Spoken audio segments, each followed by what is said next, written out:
Assalamu alaikum YouTube көрүүчүлөр, кадырман көрөрмандар, Барпы Гисар YouTube баракчасынын катталуучулары жана көрүүчүлөрү, жалпы эле бизди дүйнөнүн болмушунан көрүп жаткан мекендештер, күнгө 1-июл 2022 жыл. Достор, силерге сатууга чыгып жаткан мыкты деңгээлli 2 тиш жана 4 тиш кочкорлор тууралуу маалымат бере кетмекчибиз. Маалыматты акырын угуп, ээси менен байланышып сатып алсаңыздар болот.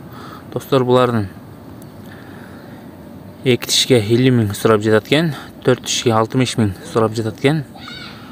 4 тиш Барпыда бомба деген кочкордун кодусу экен. Нашындай болгон жакшы кочкорлор. Эгерде бул кочкорлор силерге жаккан болсо, ээс номерин экранга калтырып кетебиз. Байланышып сатып алсаңыздар болот. Достор, бул кочкорлордун адреси Ош облусу, Төлөйкөн айылында экен. Нашындай болгон жакшы кочкорлор, шашылыңыздар. Эгерде биздин каналда биринчилерден болуп көрүп жатсаңыздар, лайк баскан жана бизге катталганды унутпаңыздар. Поделиться кылып достор менен бөлүшүп кетебиз.